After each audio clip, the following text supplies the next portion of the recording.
우리는 지금 베드로 후서를 연속해서 연구하고 있습니다. 베드로가 이 서신을 쓴 이유는 남을 흉보고 또 남을 비난하려고 이 글을 쓰는 것이 아닙니다. 여러분 잘 보셔야 됩니다. 왜 베드로가 이렇게 거짓 선생들을 들추어낼까? 그들을 비난하기 위해서, 그들을 흉보기 위해서 하는 것이 아니고 순진한 믿음의 성도들이 그들의 유혹에 넘어갈까 봐, 그들의 꼬임에 넘어갈까 봐 우리 순진한 하나님의 성도들을 생각해서 이 글을 쓰고 있습니다. 지난주에 2장 1절로 10절 말씀을 통해 거짓 선생들을 조심하라. 왜 조심해야 되느냐? 구약시대에도 있었고 초대교회 때도 있었고 오늘 우리가 사는 이 시대에도 있고 앞으로도 이 거짓 선생들이 일어날 것이라는 겁니다. 과거에도 있었고 현재에도 있고 미래에도 끊임없이 이 거짓 선생들이 일어날 것이기 때문에 조심해라. 그렇게 얘기했죠. 그리고 이 거짓 선생들의 근본 동기는 탐심 때문이다. 탐욕 때문에, 이기심 때문에 이런 거짓 선생의 길로 빠져들어갔다. 그렇게 말씀을 했죠. 그리고 끝내 그들의 결론은 하나님의 심판을 받는 것이다. 타락한 시대, 타락한 전사들이 심판받았습니다. 노아 시대의 사람들이 심판받았습니다. 소돔과 고모라의 사람들이 심판을 받았습니다. 이처럼 거짓 선생들의 결론은 심판이라는 것이에요. 그래서 거짓 선생들을 조심하라. 그것이 지난주에 나누었던 말씀입니다. 오늘은 연이어서 거짓 선생들의 영적인 도덕적인 부패와 타락을 말하고 있습니다. 그래서 오늘 설교 제목을 거짓 선생들의 타락이라는 제목으로 말씀을 전하려고 합니다. 즉 그들이 어떻게 타락했고 어떤 모습으로 지금 살고 있는가를 보여주면서 우리 순전한 믿음의 백성들이 그들에게 빠지지 말아라, 그들처럼 되지 말아라 하는 말씀을 하고 싶은 겁니다. 우리 주변에 보면 분명히 잘못된 줄 알면서도 따라가는 사람들이 있습니다. 참 이상하죠? 분명히 눈에 빤히 보입니다. 저거 잘못된 거다. 저 길 쫓아가면 안 된다. 그렇게 생각이 되는데도 쫓아가는 사람들이 있어요. 특히 친구들을 잘못 사귈 때에 이런 현상이 많이 생깁니다. 잘못된 친구를 사귀게 되면 분명히 저 친구가 잘못된 길로 가고 있는데도 나도 모르게 덩달아 따라간단 말입니다. 그래서 우리 크리스찬들이 신앙의 친구를 사귈 때에도 신앙의 칼날을 분명하게 보고 사귀어야 됩니다. 그저 예수 믿는다고 하니까, 교회 다닌다고 하니까 다 친구겠지라고 생각하면 안 됩니다. 저 사람의 신앙의 칼라가 어떻고 저 사람의 신앙의 배경이 어떤지를 알고 사귀어야 우리가 미혹되지 아니하고 꼬임에 넘어가지 않을 수 있다는 거죠. 그래서 오늘 도대체 거짓 선생들이 지금 어떤 모습으로 살아가고 있는가를 한번 깊이 연구해 보고 싶습니다. 첫째는 당돌하고 고집스러워서 영광을 돌려야 할 하나님을 영광 돌리지 아니하고 오히려 비난하는 자리에 들어가고 있다. 그렇게 오늘 성경이 말하고 있습니다. 10절 하반절에 보면 이들은 당돌하고 자긍하고 있다. 그런 표현이 나옵니다. 거짓 선생들은 당돌하고 자긍하다. 당돌하다란 말은 두려움과 분별력이 없어서 감히 할 수 없는 말과 행동을 일삼는 것을 말합니다. 그걸 당돌하다 그렇게 말하는 거예요. 자긍하며 라는 말은 자신만을 즐겁게 하는 오만한 자, 교만한 자, 고집이 센 자, 그런 뜻이에요.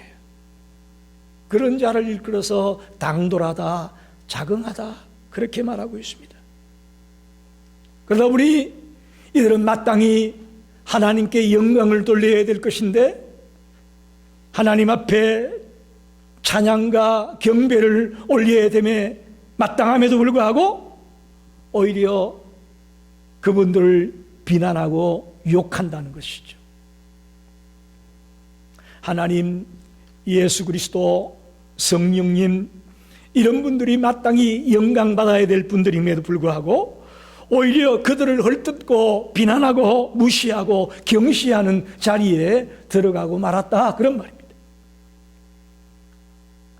사실 거짓 선생들을 가만히 보게 되면 하나님께 영광을 돌리는 것이 아니고 자기가 영광을 가로챕니다. 그런 자들이 우리 주변에 굉장히 많습니다. 물론 거짓 선생은 아니고 거짓 선지자는 아닌데도 불구하고 잘 몰라서 그런 말을 하는 경우도 있겠지만, 그러나 이 거짓 선생들은 대부분이 하나님께 영광 돌리지 아니하고 자기가 영광을 가로채는 그런 자리에 들어가고 마는 것이죠.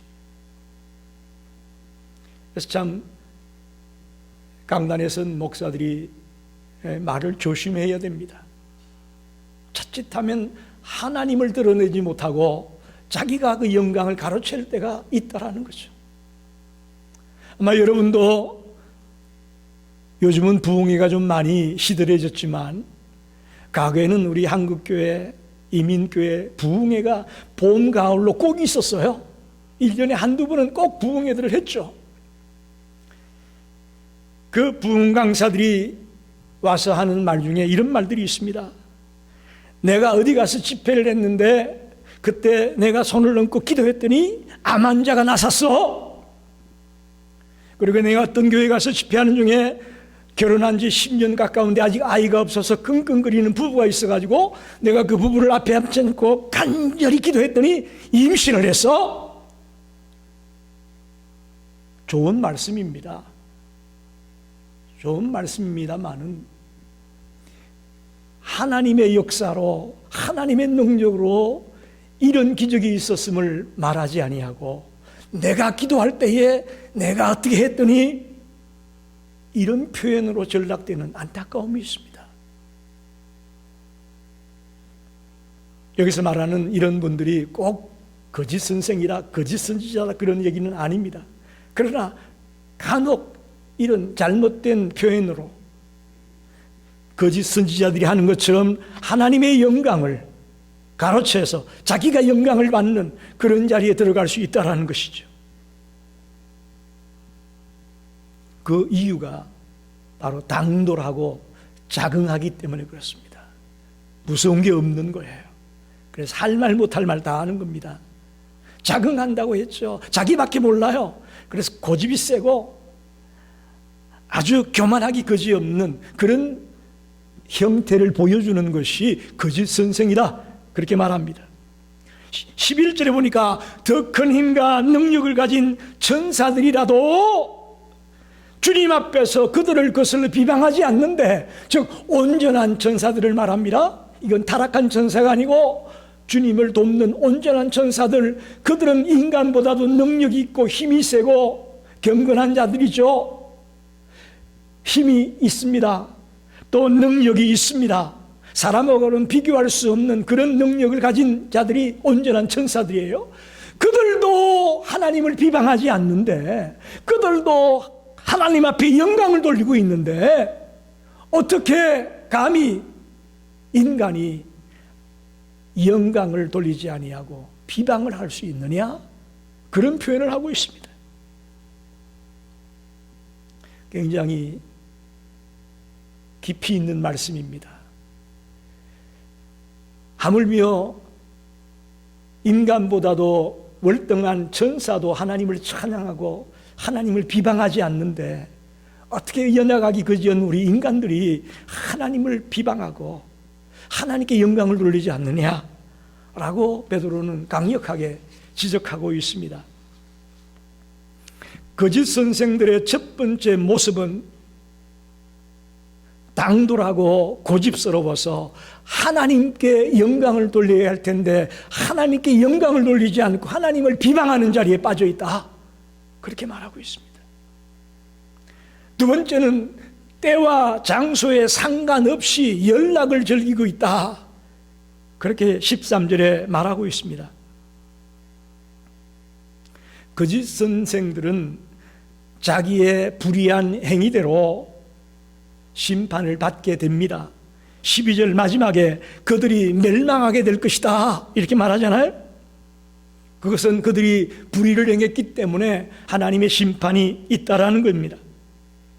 또한 연이어서 13절에 나오는 말씀을 보게 되면 이 거짓 선생들은 낮에도 흥청대며 놀아대고 있다는 거죠. 연락하고 있다는 거죠. 쾌락을 일삼고 있다는 거죠. 여러 가지 모양으로 남동을 부리고 방탕한 짓을 하며 뜨드러대고 있다고 말합니다. 그래서 오죽하면 파티에서 점과 티 같은 존재가 되었다, 이 무슨 말입니까? 그 파티에 없었으면 좋을 존재다, 그런 말이에요. 그 파티에 그 사람들이 안 왔으면 좋을 존재다, 그런 말이 점과 티 같은 존재가 되고 말았다, 그런 말입니다. 여러분, 낮은 어떤 때입니까? 낮에는 일하는 때입니다. 낮에 연락을 즐긴다는 것은 일하지 않고 방종한 생활을 일삼고 있다는 얘기입니다. 이것은 하나님의 창조의 섭리를 거스르는 것입니다.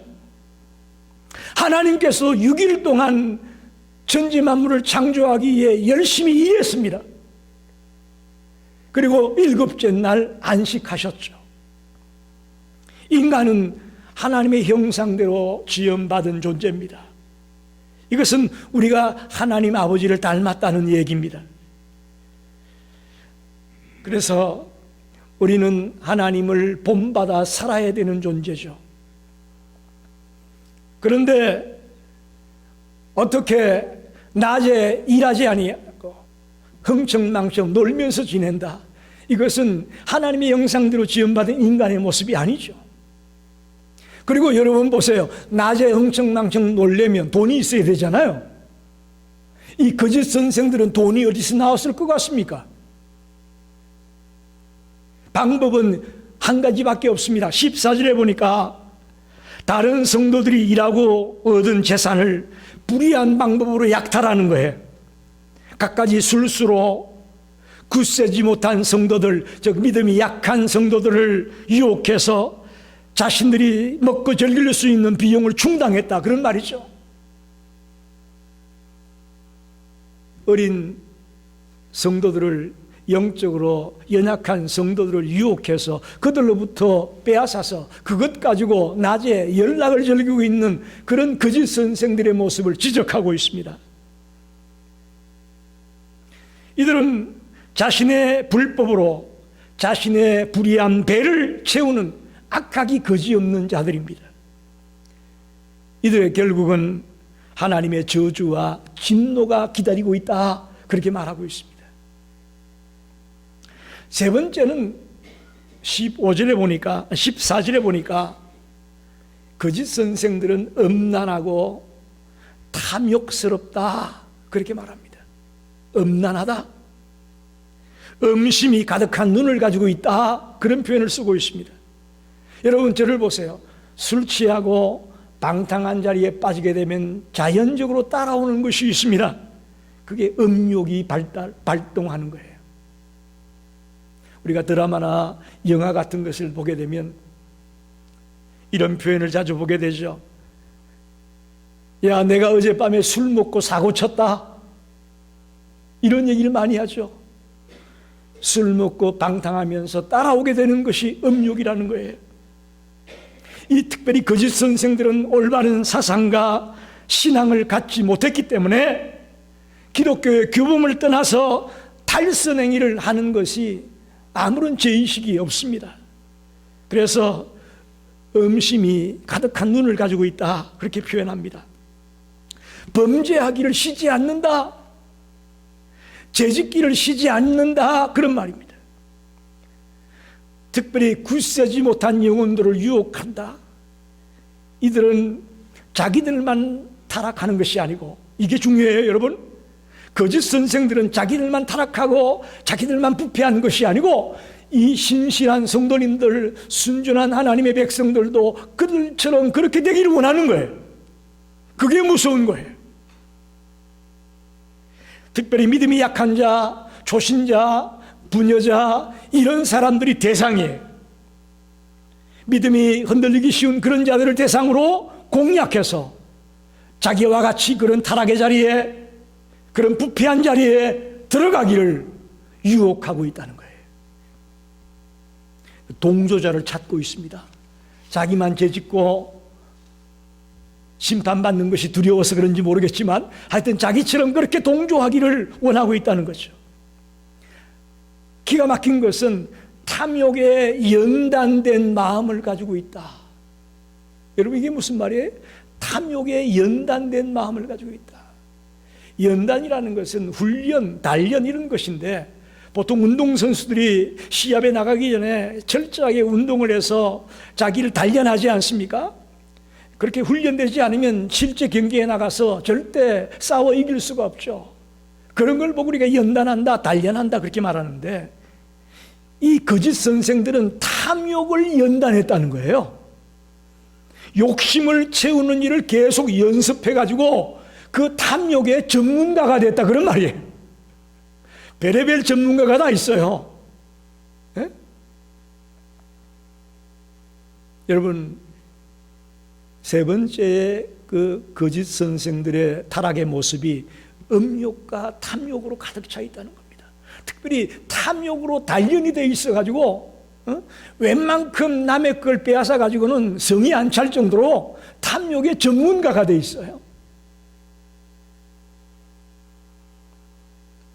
마지막으로 15절 16절에 보니까 불의의 싹을 사랑하는 자다. 거짓 선생들은 불의의 싹을 사랑하고 있다, 그렇게 표현합니다. 15절에 보니까 저희가 바른 길을 떠나 미혹하여, 거짓 선생들은요 바른 길을 떠난 자들이라고 말하고 있습니다. 여러분, 바른 길은 어떤 길입니까? 진리의 길을 말씀합니다. 또 영생의 길을 말씀하고 있습니다. 그런데 이들이 바른 길을 떠났다, 진리의 길을 벗어났고 영생의 길을 벗어난 그런 상태에 있다, 그런 말입니다. 그래서 부올의 아들 발람의 길을 쫓아가고 있다, 그렇게 설명합니다. 여러분, 부올의 아들 발람이 누군지 아시죠? 민수기 22장에서부터 24장까지 이 발람에 대한 얘기가 아주 자세하게 기록되어 있습니다. 그는 하나님의 백성들이 출애굽에서 이제 광야 생활할 때에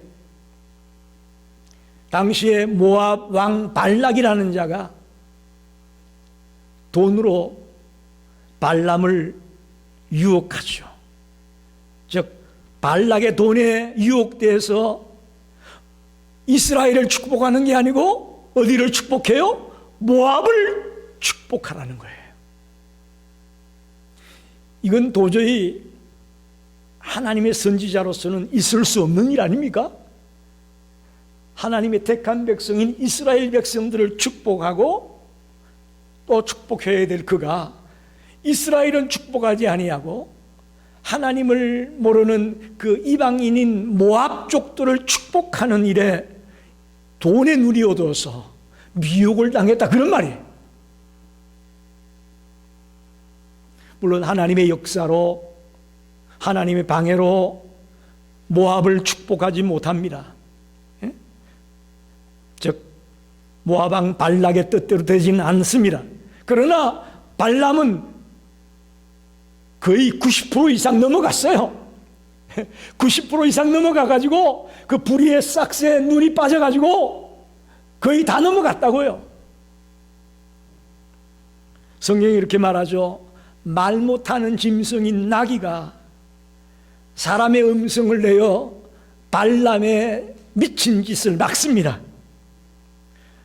선지자가 욕심에 눈이 어두워가지고 막 엉뚱한 길로 가려고 하니까 나귀의 입을 통해서 하나님이 그걸 막았다는 것이죠.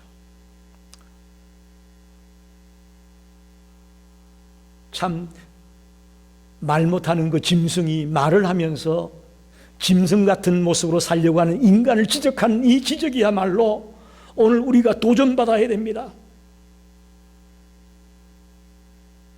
신실한 하나님의 자녀들이 이런 짐승보다도 못한 자리에 들어가고 있다면 이건 감히 상상할 수 없는 일이지 않습니까? 그래서 사도 베드로는 그것을 불의의 싹을 사랑했기 때문에 발람이 이렇게 되었다 그렇게 말하고 있어요. 불의의 싹을 사랑했기 때문에. 그렇습니다. 거짓 선생들은요 불의의 싹을 사랑합니다. 불의의 싹을 위해 자기의 말을 하나님의 말인 것처럼 바꿉니다. 여러분 잘 들으셔야 돼요. 진정 하나님의 말씀을 대해야 될 그들이 자기의 이익을 위해, 자기의 불의한 싹을 위해 자기의 말을 하나님의 말인 것처럼 바꾼다는 것이죠. 이게 거짓 선생들이에요. 이게 거짓 선지자들이고 이게 이단이에요. 하나님의 진리를 맡은 자들이 자신의 이익을 위해서 말씀을 굽게 한다는 거예요.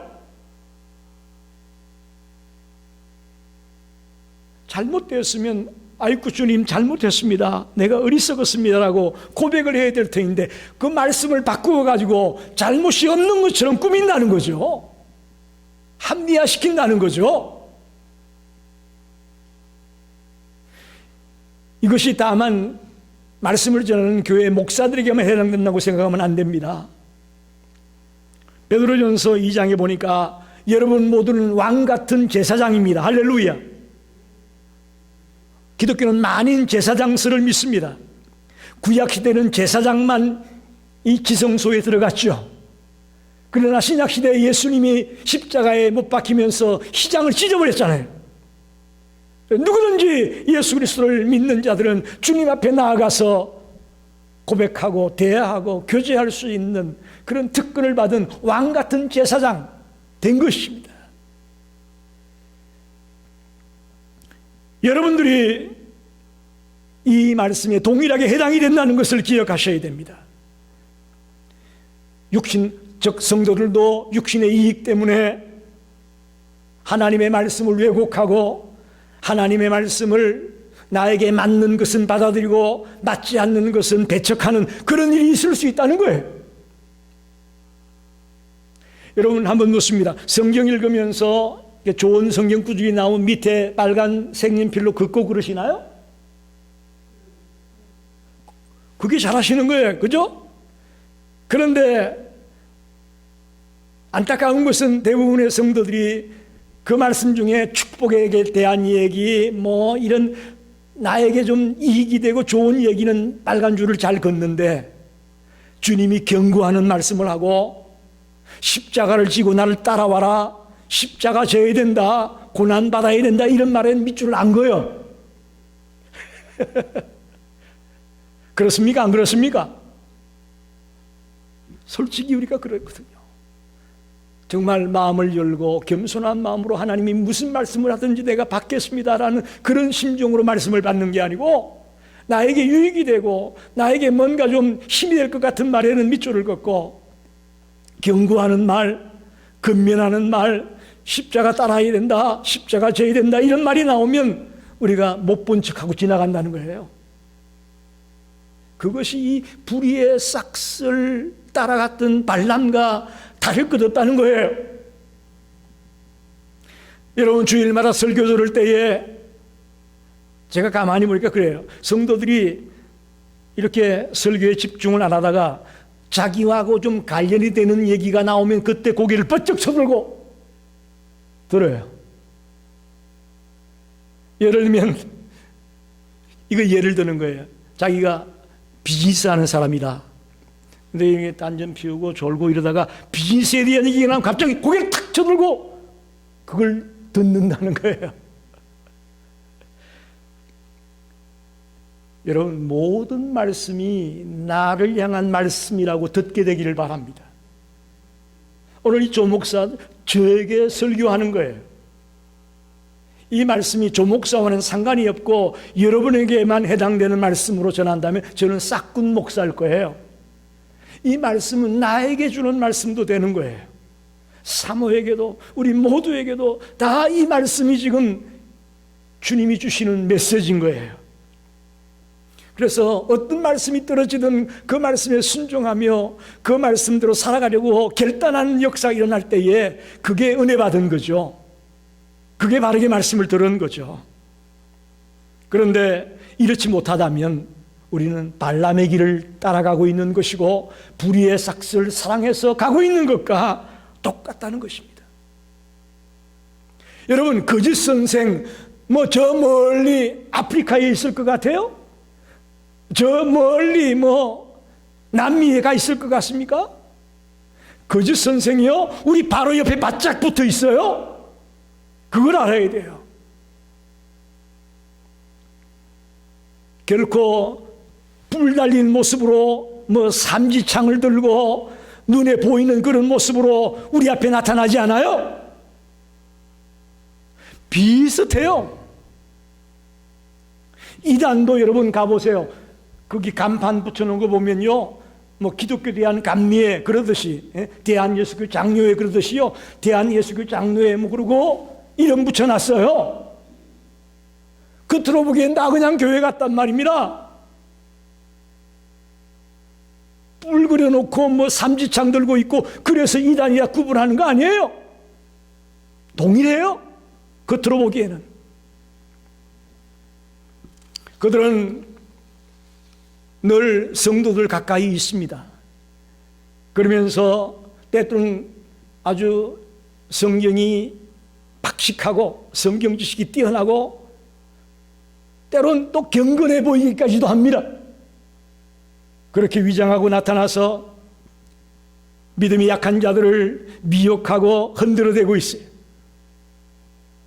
저와 여러분이 정말 있는 그들의 모습으로 하나님 말씀 앞에 서게 되기를 바랍니다. 그게 우리가 사는 길에 편식하면 안 됩니다. 축복에 대한 말은 좋아하고 심판에 대한 말은 싫어하고 경고하는 말은 싫어하고, 응? 내 육의 욕심을 따라 또 내 자존심을 생각하며 내 이익을 생각하며 말씀을 대하고 있다면 이미 우리가 잘못된 것입니다. 어떤 말씀을 하든 내가 그 말씀을 아멘으로 받겠습니다라는 심정이 우리들에게 필요한 것이죠. 이것이 말세를 살아가는 성도들이 승리하는 비결임을 믿습니다. 우리가 말씀을 왜곡하고 말씀을 부분적으로만 받아들이고 있다면 우리는 결코 승리할 수가 없습니다. 말씀을 정리합니다. 여러분, 올 가을과 겨울이 굉장히 중요하다고 의사들이 말하죠. 그 이유는 독감과 코로나 바이러스의 정세가 거의 유사하다는 거예요. 기침하고 열나고 이 독감과 코로나 바이러스의 정세가 거의 유사하기 때문에 독감에 걸리게 되면 이게 큰 혼돈이 생긴다는 거예요. 혼돈이 생긴다는 거죠. 그래서 철저하게 지금 의사들이 독감 예방주사를 꼭 맞아라, 이게 강력하게 지금 의사들이 경고하고 있습니다. 오늘 여러분, 거짓 선생, 거짓 선지자, 이단, 이들이 영적으로 도덕적으로 타락하고 부패했다는 말씀을 들었습니다. 그런데 만약에 우리가 소위 말하는 신실한 그리스도인인 우리들이 이런 타락의 모습을 갖고 있다면, 이런 영적으로 도덕적으로 부패한 자리에 들어가게 된다면 우리도 거짓 목사, 거짓 성도가 될 수 있다는 거죠. 즉 독감과 코로나 바이러스가 비슷하듯이 거짓 선생, 거짓 선지자 이단들과 부패하고 타락한 크리스찬들이 비슷하다는 거예요. 비슷해요. 그래서 우리가 정신을 바짝 차려야 되는 겁니다. 가끔 이런 소리를 듣습니다. 그 사람 참 말씀은 좋은데, 그 사람 참 믿음은 좋은데 성적 유혹에 빠져서, 돈을 밝혀서, 세상 명예에 빠져서 거짓 선생이 되고 거짓 목사가 되고 거짓 성도가 되는 그런 잘못된 낙인이 찍히는 경우가 많이 있다는 것을 우리가 너무너무 많이 보고 있습니다. 너무너무 많이 보고 있어요. 여러분, 설교만 잘하면 진실한 목사일까요? 믿음만 좋으면 진실한 성도일까요? 성경만 많이 알고 있으면 진실한 성도일까요? 아닙니다. 삶이 경건해야 됩니다. 삶이 거룩해야 됩니다. 거짓 선생들이 가고 있는 그런 부패와 타락의 길로 가고 있다면 남들이 우리를 오해할 수밖에 없습니다. 거짓 목사요, 거짓 성도라고 우리를 낙인 찍을 수도 있습니다.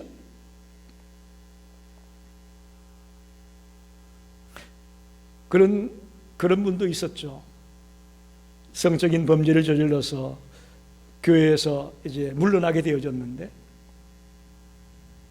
또 어디 가서 개척을 한 거예요. 성적인 범죄를 저질러서 그 교회에서 목회를 못하고 이제 나갔는데 또 개척을 했어요.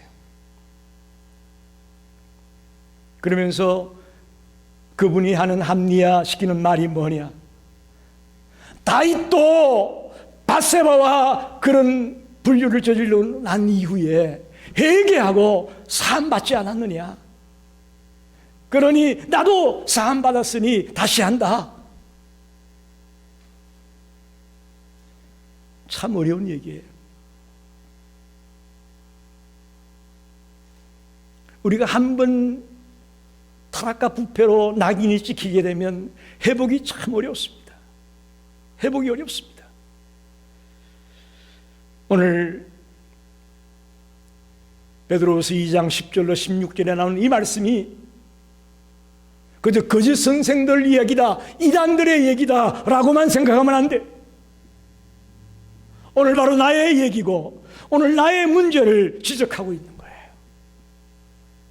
과연 내가 신실한 하나님의 사람으로 지금 바르게 달려가고 있는지 두렵고 떨림으로 이 말씀을 받게 되기를 바랍니다. 그래서 우리 모두가 정말 주님 앞에 갈 때까지 경건한 삶을 살아가려고, 신실한 그리스도인의 삶을 살아가려고 결단하는 성도가 되시기를 간절히 축원합니다. 기도하겠습니다.